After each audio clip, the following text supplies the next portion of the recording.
Buenos días chicos, espero que estén muy bien. El día de hoy vamos a platicar un poco sobre cómo programar las sesiones de orientación educativa. Y para ello hay que tomar en cuenta, obviamente, el aspecto del diagnóstico, que es el que pues hacemos al inicio, ya sea del ciclo escolar o al inicio de la programación que se haga dentro de la escuela.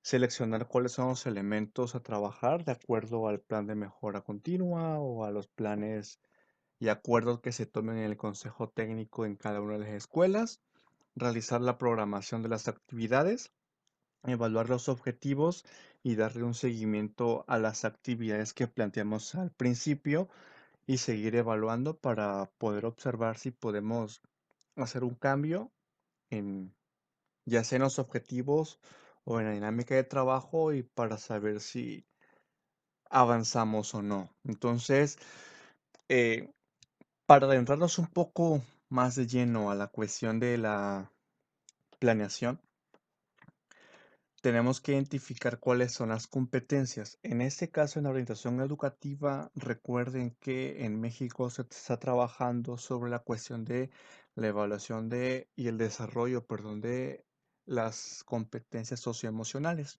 y va por niveles. En el nivel básico trabajamos con estas seis, que son la autoconciencia emocional, la regulación emocional, el autoestima, la empatía, la asertividad y la resolución de conflictos.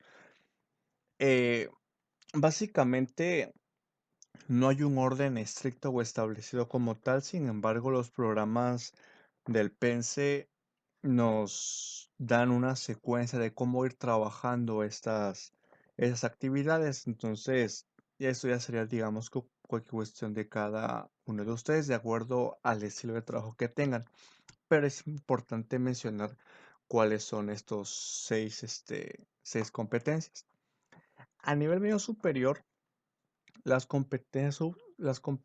perdón, socioemocionales cambian un poquito, pero no cambian tanto. Es decir, aquí se manejan como competencias completas, es decir, seis nada más por apartado. Pero en educación media superior tenemos tres dimensiones o las tres competencias generales y esas a su vez van teniendo dos apartados independientes. La primera dimensión, que es conócete, incluye el autoconocimiento y la autorregulación. El relaciónate, que es la segunda instancia que tiene que ver con la conciencia social y la colaboración. Y el elígete, que es la toma de decisiones responsables y la perseverancia. Si se van dando cuenta, también son seis, al igual que las competencias de nivel básico, perdón. Sin embargo, aquí las clasifica en tres partes y aquí no están clasificadas. Entonces, es como que el estilo de trabajo de cada nivel que va cambiando, pero es importante que ustedes sepan cómo se van estructurando. Entonces, cada una de las competencias tiene su propia dimensión, tiene sus propias características y trae sus propios objetivos. Entonces, hablando un poco más sobre el nivel medio superior, que es básicamente casi el previo escalón para ir a la preparatoria, se incluyen las habilidades socioemocionales al marco curricular común. El marco curricular común es una reforma que se hizo a la educación media superior porque cada una de las instituciones educativas que imparte medio superior tenía un propio plan y programa de estudios y a su vez este programa de estudios podía variar de escuela a escuela, ¿no? Eso no es lo mismo un CONALEP a un CEBETS, por ejemplo, ¿no? Entonces, cuando un alumno quería migrar de una escuela a otra, no podía, tenía que repetir prácticamente toda la preparatoria. Entonces, con el marco curricular común se trata de homogeneizar, digamos que el plan de estudios para que nada más la regularización de los alumnos se haga en las carreras técnicas o en la oferta educativa técnica o tecnológica, en dado caso, que tengan cada preparatoria. Entonces, las habilidades socioemocionales se agregaron a este marco curricular común y se denomina programa Construyete. Por lo tanto, las seis habilidades de primer nivel de Construyete Se agrupan en 18 habilidades más, que son de segundo nivel, y van trabajándose de forma secuenciada a través de todos los semestres, ¿sí? Entonces, algo importante que se trabaja dentro de las habilidades socioemocionales en el nivel medio superior es que las actividades son mixtas, es decir, se enseña de manera específica y con actividades encaminadas a conocerlas y practicadas, pero no como parte del contenido de las materias. Sí, es decir, las enseñan todos los maestros incorporando a su programa de trabajo una sesión semanal dedicada a este desarrollo. Pero ustedes como orientadores pueden programar específicamente un trabajo, ¿cómo se llama? Pues ya completo, ¿no? Pero eso es de forma general para que lo sepan. Eso igual se trabaja en educación básica. Cada profesor tiene que hacer en este caso una pausa activa o una actividad propia para que pueda, pues obviamente, fomentar la convivencia escolar acompañado con el programa del PENSE. Entonces, de forma general, este es el panorama que se tiene, ¿no? Todavía porque en mayo termina prácticamente el semestre, junio. Entonces, esta prueba piloto que empezó en el 2017 con la reforma educativa de Enrique Peña Nieto y que no se sabe cómo va a continuar con esta nueva reforma que el gobierno actual acaba de implementar, pero de esta forma era la secuencia que se tenía de trabajo, desde agosto a diciembre con el primer semestre con autoconocimiento y terminar en el sexto semestre con el dominio o con la competencia de perseverancia. Entonces, si van viendo, cada uno de los semestres y por periodo del tiempo se van programando actividades para poder fomentar las competencias en el campo de las emociones y del comportamiento social. Entonces, una vez presentado este panorama de forma general, vamos al contenido específico. Entonces, hay que tomar en cuenta que para poder planear todo lo que acabamos de hacer y decir, hay que conocer todo lo anterior. Y una vez que lo conocemos, tenemos dos puntos importantes. Uno es el objetivo o los objetivos de enseñanza y el segundo son los objetivos de aprendizaje. El objetivo de enseñanza es lo que hacen los profesores, es lo que van a hacer ellos o nosotros en este caso. Y el objetivo tiene que tener una estructura, una presentación de lo que se va a hacer, el sujeto que es la persona que lo hace, el verbo de acción, el contenido o la información que va a enseñar o lo que va a hacer, las condiciones en las cuales va a operar o va a poner en práctica eso y el nivel de eficiencia, si es nivel alto, medio o bajo, para poder colocar una evaluación. Básicamente el objetivo de aprendizaje lleva la misma secuencia, nada más que es enfocada hacia lo que van a hacer los estudiantes, ¿sale? Entonces, objetivos de enseñanza es lo que hacen los profesores, objetivos de aprendizaje lo que hacen los estudiantes. Los objetivos tenemos que tomar en cuenta todos esos puntos. Primero, la selección de contenidos. ¿Qué contenido o qué competencia voy a evaluar? El contenido temático me lo da mi plan y programa de estudios. En este caso, orientación educativa tiene su propio plan y programa de estudios. Si estamos, por ejemplo, en el nivel básico, nos tenemos que ir al programa de orientación y tutoría para poder programar esas actividades. Luego tenemos que seleccionar el nivel taxonómico de acuerdo a las categorías que nosotros vayamos a utilizar. Si nos basamos en la taxonomía de Bloom, tenemos 6 niveles de conocimiento. 3 del nivel bajo y 3 del nivel superior. Tengo que saber en qué nivel está mi alumno o qué nivel de conocimiento quiero yo enseñarle para que yo lo ubique en ese nivel taxonómico. Es decir, si estoy en primer semestre, por ejemplo, con autoconocimiento, no le voy a aplicar una técnica de quinto semestre que a lo mejor ya no es un autoconocimiento de forma memorística, sino ya sea de aplicación o ya sea de interpretación o de análisis, ¿sí? Es decir, tengo que ubicarlo de acuerdo al nivel donde se encuentre mi alumno. Tengo que seleccionar mi objetivo o mi propósito de enseñanza y mi objetivo de aprendizaje, o sea, qué es lo que yo como profesor quiero y voy a hacer y qué es lo que quiero que mi alumno logre aprender y hacer. Y una vez de eso, tengo que hacer una selección de competencias.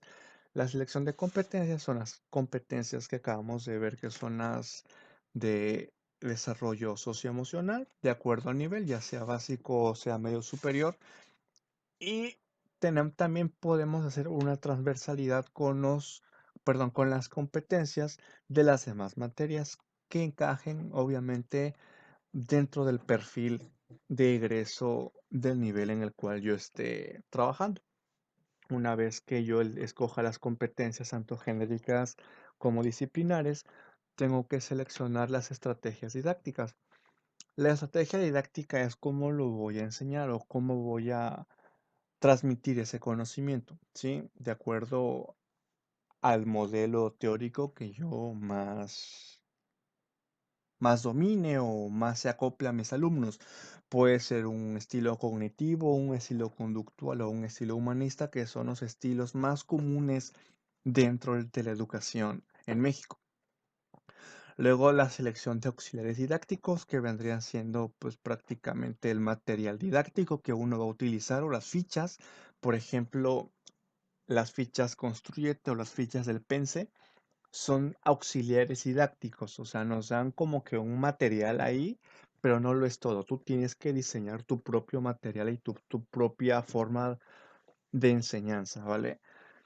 Después, selección de las actividades de aprendizaje, si van a ser individuales, por parejas o grupales, para poder tener un producto tangible. Y obviamente ese producto tangible tiene que ser cuantificable, porque al final de cuentas, todavía en el nivel medio superior tenemos que colocar en este caso una calificación cuantificable con un número para que podamos seleccionar los criterios de evaluación concretos, ¿no? Y podamos darle un número o un valor a una cualidad. No sé si recuerdan, por ejemplo, que los valores que son, las cosas que son abstractas no se pueden medir. Por ejemplo, el respeto no se puede medir porque es una cuestión abstracta, pero cuestiones que son tangibles sí las podemos medir. Por ejemplo, distancia, sustancias se pueden medir. Entonces, para poder hacer para poder hacer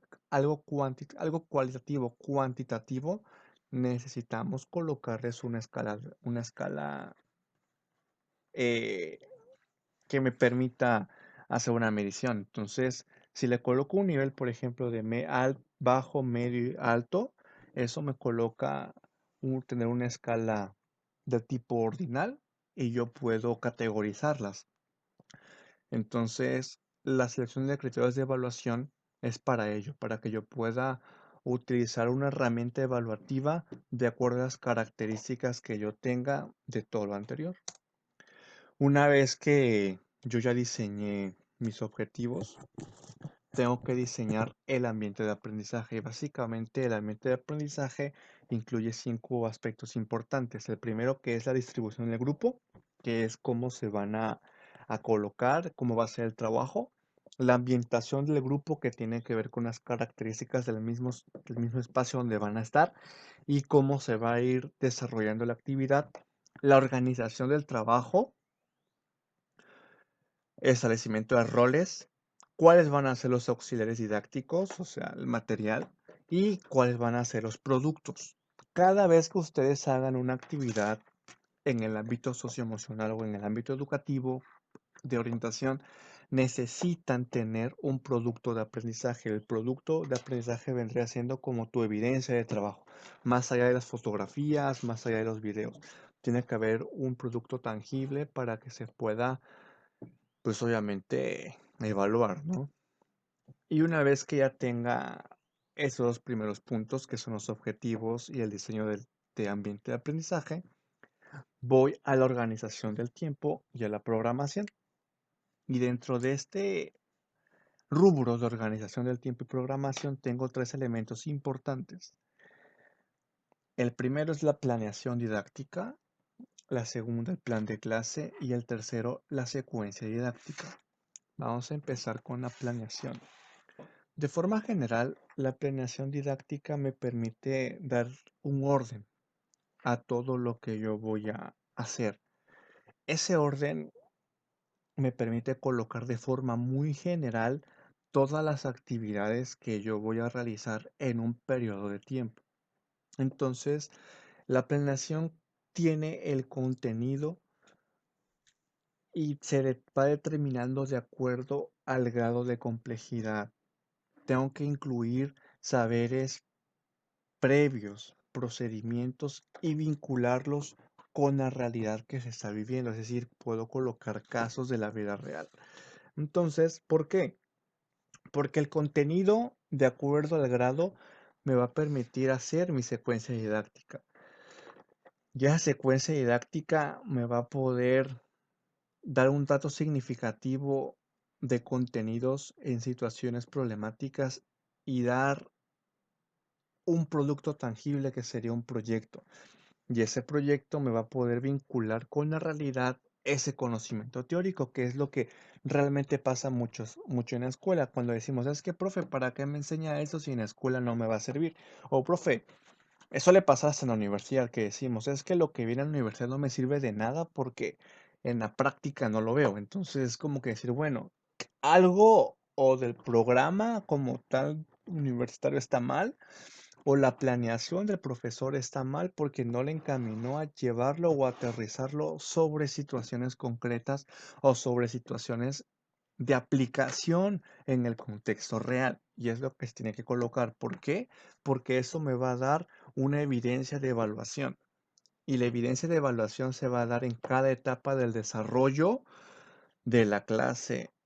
Y por lo tanto voy a poder tener reportes interpretativos de la evolución. Entonces, la planeación me va a permitir realizar actividades y evaluar esas actividades y se van a retroalimentar mutuamente, ¿sí? Entonces, para poder hacer la planeación necesito hacer una dosificación semestral. La dosificación semestral es básicamente la selección de contenidos. Es decir, tengo que revisar mi plan y programa de estudios. Todo lo que me dice el manual de Pense, todo el manual de Construyete, lo tengo que leer completo. Todo el libro de aprendizajes clave de organización educativa lo tengo que leer. Tengo que observar qué me pide, cómo me lo pide y para qué me lo pide. Una vez que yo lo reviso en los contenidos, tengo que organizar el contenido y tengo que verificar mi horario. Es decir, si yo soy tutor de un grupo y tengo horas efectivas frente al grupo, tengo que organizar cuántas horas tengo en el semestre o cuántas horas tengo en todo el ciclo escolar. Y si soy un orientador educativo de gabinete, tengo que dosificar cuánto tiempo le voy a dar a cada grupo, a cada alumno, cuáles van a ser mis metas, cuáles son mis objetivos que voy a hacer, para que así yo pueda distribuir esos contenidos que estén en el manual o que estén en el programa en todo el semestre o en todo el ciclo escolar en los 3 periodos de evaluación. Actualmente trabajamos por trimestre, sale primer trimestre, segundo y tercero. En medio superior se trabaja por parciales, primero, segundo y tercer parcial, para que así yo pueda elegir el modelo de evaluación más pertinente y más viable para cada uno de ellos. Recordemos que obviamente cada grupo es diferente, tiene características distintas, por lo tanto, aunque el tema y el contenido sea el mismo, muchas veces la organización de esos contenidos va a ser diferente o el método de evaluación puede ser diferente. Entonces hay que tomar en cuenta todas esas variables para poder hacer una buena dosificación semestral, para poder tener una buena planeación, ¿vale? Después de que ya haya yo revisado los contenidos y los haya distribuido en todo el semestre, tengo que hacer un plan de unidad. ¿Por qué es importante la dosificación? Porque suele pasar, por ejemplo, y no sé si les ha pasado y que hayan visto, que hay profesores que dicen, es que ya me acabé el programa de estudios y me lo acabé 2 semanas antes, un mes antes de acabar clases. Eso no puede ser. Esa es una mala dosificación de contenidos, es una mala planeación de contenidos. Para que tú puedas tener una buena evaluación, obviamente te necesito tener una buena dosificación y es empezar. ¿Por qué? Porque la dosificación y la planeación manejan tiempos y los tiempos se tienen que respetar, ¿vale? Entonces, en el plan de unidad, yo tengo un plan tengo mi plan, perdón, y mi programa de estudios, que es lo que tengo siempre. A partir de ahí que ya revisé y que los organizo, tengo que organizarlos por trimestres o por bloques o por unidades. Es decir, si yo, por ejemplo, en mi libro tengo, o en mi manual, por ejemplo, tengo, no sé, 6 unidades, tengo que revisar qué temas hay en cada unidad. Y una vez que yo selecciono qué es importante o qué no, o puedo yo transversalizar temas, lo selecciono y es cuando yo voy colocando, bueno, en el primer parcial o en el primer trimestre voy a dar tantos temas, en el segundo tantos temas y en el tercero tantos temas. Por lo tanto, en el primer parcial o en el primer trimestre voy a utilizar el bloque uno y 2, en el segundo el 2 y el 1 y 2, en el segundo el 3 y 4 y en el último el 5 y el 6 para poder cerrar mi evaluación, ¿no? Entonces, las unidades ya voy tomando. Bueno, ahora me enfoco en el primer trimestre. Unidad número uno. ¿Qué temas tengo? ¿Cuáles son mis objetivos? ¿Cuáles son mis contenidos? Los organizo y vuelvo a dosificar. Ok, de esos contenidos voy a ver, si tengo 10 temas, voy a ver estos 5 porque yo creo que los otros 5 se complementan y aparte no me va a dar tiempo si veo los 10. ¿Sí me explico? Es lo mismo que hago en la dosificación, pero lo hago de lo general a lo particular para que así yo me vaya al plan de clase. Y el plan de clase tengo que hacer lo mismo y tengo que hacer la distribución de todas mis clases en todo el semestre por cada sesión y tener un modelo evaluativo. Por lo tanto, la planeación didáctica incluye estos 3 elementos: la dosificación semestral, el plan de unidad y el plan de clase. Y el plan de clase lo hacemos con la secuencia didáctica. Toda la clase, cualquier tipo de clase, necesita tener un inicio, un desarrollo y un cierre. En el inicio tengo que recopilar e identificar y recuperar los saberes previos. ¿Por qué? Porque sabemos que todos nosotros venimos con algo, venimos con un conocimiento quizás inferior a los temas que vamos a ver, pero es lo que tiene que saber el profesor para que pueda determinar si la dosificación de contenidos que hizo en el semestre le va a funcionar. Y si no le va a funcionar, tiene que hacer algo que se llama eh, adecuaciones curriculares. Y la adecuación curricular tiene que ver con esta modificación en los temas y en los contenidos que voy viendo, porque a lo mejor o mi grupo va más atrasado de lo que yo pensé, o mi grupo va más adelantado de lo que yo pensé. Entonces, en el desarrollo voy a, una vez que ya identifiqué los saberes previos, y los saberes previos, por ejemplo, se identifican con lluvia de ideas, con retroalimentación, con preguntas directas, a ver, dígame qué vieron en la clase pasada o qué saben de ese tema, qué conocen de ese tema, qué les gustaría saber, ¿sí? Esa es la parte del inicio. En la parte del desarrollo viene siendo relacionar los saberes previos y las percepciones con el conocimiento científico. Es decir, todo lo que vemos en la escuela tiene y debe que ser conocimiento apegado a la ciencia. Ningún tema que no sea apegado a la ciencia no nos funciona.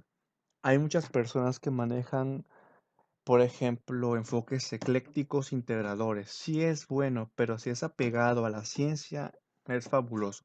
Si no es apegado a la ciencia, recibe una crítica muy grande porque teóricamente hablando la escuela es para desarrollar el conocimiento científico, ¿sale? Entonces, en el desarrollo, esa secuencia didáctica recuerden que tiene que ser en la clase, o sea, al inicio de la clase tengo que retroalimentar lo que viene en la clase anterior. En el desarrollo ya voy aplicando lo que yo quiero que la persona aprenda de lo que yo quiero ver de acuerdo a mi contenido. Y en el cierre tengo que utilizar, el alumno tiene que utilizar eficazmente los contenidos científicos vistos durante la secuencia didáctica y evaluar esa clase. Todas las clases se tienen que evaluar. Ahora vamos a ver cómo se evalúan. Entonces, ¿cómo se elabora la secuencia didáctica? Tengo que tomar en cuenta 3 factores: factores fácticos, procedimentales y actitudinales. Los factores fácticos tienen que ver con 2 preguntas. La primera es: ¿qué conocimientos va a aprender el alumno y qué quiero que aprenda y el alumno qué quiere aprender, porque una cosa es lo que yo quiero, mi objetivo de enseñanza, y una cosa es lo que el alumno va a lograr o lo que quiere, el objetivo de aprendizaje, ¿sale? Y por lo tanto tengo que saber qué conocimientos va a aprender ese alumno. La variable procedimental tiene que ver con qué va a aprender a hacer. De nada me sirve saber conocimiento teórico si ese conocimiento teórico no lo va a plasmar en el papel o no lo va a plasmar en la práctica. Tiene que tener un producto tangible, porque ese producto tangible va a ser tu producto final, ya sea de la clase o ya sea del semestre, ¿vale? ¿Cómo lo va a hacer? Eso que va a hacer o que el producto que voy a tener como tal, ¿cómo lo va a hacer? Tengo que explicar cómo lo va a hacer y él lo tiene que hacer, ¿vale? Y el actitudinal tiene que ver con cuestiones afectivas. ¿Qué aprenderá como persona? ¿Qué va a aprender con los demás? ¿En qué aprenderá como persona? Es más allá, por ejemplo, de saber cuánto es 2 más 2, tengo que saber la parte aprensiva, o sea, ¿para qué me va a servir? ¿Para qué lo voy a utilizar? ¿Cómo me va a servir eso en mi vida diaria? Y por lo tanto, ¿qué va a aprender con los demás? ¿Sale? Son las tres variables que tengo que tomar en cuenta para poder hacer una clase y un plan de sesión. En las actividades que ustedes estaban haciendo, por ejemplo, me colocaron muchas veces o cuestiones procedimentales o actitudinales, pero las cuestiones fácticas las dejaron un poco de lado, pero es importante que las vayan integrando para que puedan tener, obviamente, un conocimiento más amplio y un mejor dominio de la situación. Los momentos de la evaluación, eh, hay muchísimos autores. Les presento una que básicamente se resume en tres, que es la evaluación diagnóstica, formativa y sumativa. En la evaluación diagnóstica, ¿qué se evalúa? Conocimientos y contexto. ¿Qué sé y en dónde lo aprendí? ¿Cómo estoy? ¿Vale? El contexto ya saben que es el lugar en donde yo estoy y que incluye aspectos humanos, materiales y financieros. La formativa, que evalúa conocimientos, programas, método, progreso y dificultades. La formativa es la que se da dentro de la clase, ¿vale? Y la sumativa, que es la final, tiene que ver con el conocimiento, proceso global y el progreso que lleva mi alumno de esa materia o de ese contenido. ¿Para qué evaluar diagnósticamente? Para detectar ideas previstas y necesidades, es lo que les expliqué en el video anterior. La formativa tiene que ver con reorientar lo que estoy viendo, o sea, mi programa de estudio, mis temas, ver si estoy bien, si estoy mal y si tengo que mejorar en algo. Tengo que ver también el progreso que llevan mis alumnos para saber si están avanzando bien, si están avanzando mal. Y aquí podría entrar, por ejemplo, la evaluación analítica, que tiene que ver con el diseño intragrupos, entre sujetos. Pero es otro tema aquí que me va a ayudar muchas veces a poder evaluar esta cuestión. Igual se parece mucho al estudio longitudinal y transversal, ¿vale? Y la sumativa me va a determinar prácticamente resultados y me va a comprobar las necesidades que tenga mi grupo. Si yo no evalúo sumativamente, yo no sé cuáles son las necesidades de mi grupo. ¿Cómo lo voy a saber? Pues observando los resultados tangibles, ¿sale? ¿Cuándo evaluar? La diagnóstica se evalúa al inicio, siempre es al inicio. La formativa es durante el proceso de la secuencia o, o del método que estoy utilizando, en este caso es clase con clase, y la sumativa se hace hasta el final, ya sea de la clase o del parcial. Por ejemplo, cada evaluación parcial es una evaluación sumativa. La evaluación formativa viene siendo la calificación que se le otorga a cada tarea y la diagnóstica es la que se hace al inicio del ciclo escolar, ¿vale? ¿Cómo se evalúa en la parte diagnóstica? Con el historial clínico o el historial educativo o académico. La ficha psicopedagógica también es importante. Las pruebas de rendimiento o pruebas psicológicas o psicométricas de acuerdo a lo que estén o estén evaluando o lo que vayan a evaluar. Y las entrevistas que normalmente utilizamos entrevistas conductuales. ¿Por qué conductuales? Porque las entrevistas conductuales me permiten poder clasificar conductas de forma cuantitativa. Entonces, traten de utilizarlas un poquito más. La formativa tiene que ver con evaluación de observación, pruebas de rendimiento, autoevaluaciones y también las entrevistas. Y la sumativa también puede utilizar las 4 anteriores. ¿Cuál es el carácter de la evaluación diagnóstica? Es de indagación, o sea, tengo que ver qué hay. Voy a explorar, ¿vale? La formativa tiene un carácter orientador para saber cómo voy como profesor y qué decisiones puedo tomar, si tengo que hacer alguna adecuación curricular. Y la sumativa es de carácter, perdón, valorativo, o sea, yo le otorgo una calificación o un valor o un número a a ese producto, ¿no? Y los instrumentos ya se los presenté en el video anterior, que son de tipo actitudinal, semi-informales que evalúan competencias o desempeños y formales que evalúan la parte cognitiva. Entonces, en la parte del diagnóstico de orientación educativa les dije que utilizamos los informales, que son los primeros que están aquí: la observación, lista de control, diario de clase, observación de campo, registro anecdótico y exploración, que tiene que ver con la lista de cotejo, el anecdotario, la guía de observación, las fichas y las preguntas formuladas por el docente. Las de competencias tienen que ver con el portafolio de evidencias, el trabajo de clase o las tareas de clase, que son los ejercicios, y las tareas fuera de clase, que son las tareas como tal, ¿no? Entonces es importante siempre dejar la tarea. La tarea no es mala, la tarea es buena, siempre y cuando tenga un objetivo.